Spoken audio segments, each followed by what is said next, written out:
రాయలసీమ విద్యావంతుల వేదిక ఆధ్వర్యంలో కొన్ని ఏళ్ల తరబడి నుంచి రాయలసీమ జరుగుతున్న అన్యాయం పైన వారి శైలిలో విద్యావంతులు ఒక కరపత్రపూర్వకంగా అయితేనేమి, ఒక బుక్కు పూర్వకంగా అయితేనేమి సమాజంలో జరుగుతున్న విధానం అన్ని కండగట్టినట్టు వాస్తవాలు తెలియజేస్తూ రాయలసీమ ఎట్టయితే వెనుకబడిపోతుంది, దీన్ని అభివృద్ధి చేసుకోవాల్సిన బాధ్యత యావత్ ఈ సమాజం ఈ రాయలసీమ పుట్టిన పౌరునికి వ్యక్తులకు ఉంది.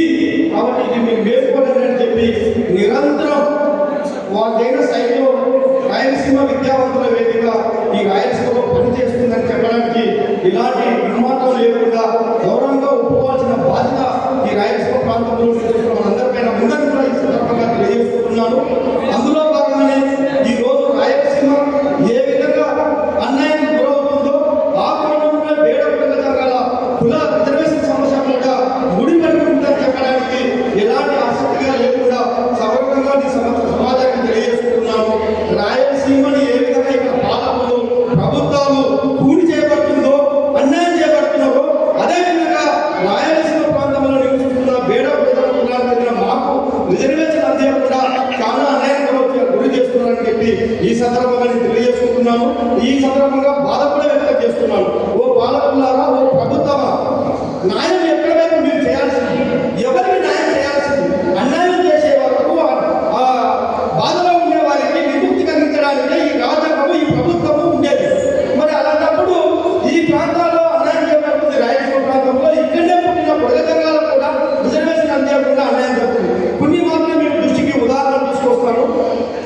ఒక నాయకుడు రాయలసీమ ప్రాంతం నుంచి ఒక నాయకుడు ఒక పార్టీలో చేరేటప్పుడు గుండ్రేలో ప్రాజెక్టు నాకు ఏర్పాటు చేస్తానంటే నేను ఒక పార్టీలో చేరుతానని చెప్తే ఇమ్మీడియట్గా ప్రభుత్వం, ఎందుకంటే ఓటు బ్యాంకు కావాలి, ఆ మంచి ఎమ్మెల్యేలో ఏదో ఎంపీలో గెలిస్తే ఈ ప్రాంతం నుంచి తన గద్ద ఎక్కడానికి అవకాశం ఉంటుందని చెప్పి ఇమ్మీడియట్గా ఒక జీవో ఇంప్లిమెంట్ చేసి గుండ్రేలో ప్రాజెక్టు ఏర్పాటు చేస్తామని చెప్పి జీవో చేశారు. మన జీవో ఇంప్లిమెంట్ అయిందా, గుండ్రేలో తయారైందా అనేది మనకి రాయలసీమ ప్రాంతంలో నివసిస్తున్న వాళ్ళు మనం గుర్తించుకోవాలి, ఆత్మస్థైర్యం చేసుకోవాలి. అదేవిధంగా ఈరోజు విభజనలు, జిల్లాల విభజన జరుగుతున్నాయి అనుకోండి. రాష్ట్ర విభజన జరిగిన తర్వాత జిల్లాల విభజన జరుగుతున్నాడు.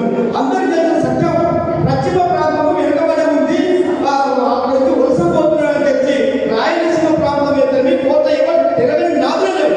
ప్రతి ఒక్కరికి తెలుసు పశ్చిమ ప్రాంతంలో వెనుకబడిపోతుందని. ఆ ప్రాంతంలో ఆదరణ జిల్లా ఏర్పాటు చేయమని చెప్తే దాని వరకు మా దృష్టికే రాలేదు, లేకపోతే మీకు పరిష్కరించే వాళ్ళము. కాబట్టి ఇప్పుడు చట్ట జీవో గజెట్ విడుదల అయిందని చెప్పి నాదులతో చేస్తున్నారంటే ఆలోచించండి. అదేవిధంగా ఒక ప్రభుత్వము లా కాలేజ్ అని ఏర్పాటు చేశారు, ఆల్రెడీ బిల్డింగ్ ఏర్పాటు చేశారు, బోర్డు కూడా పెట్టారు.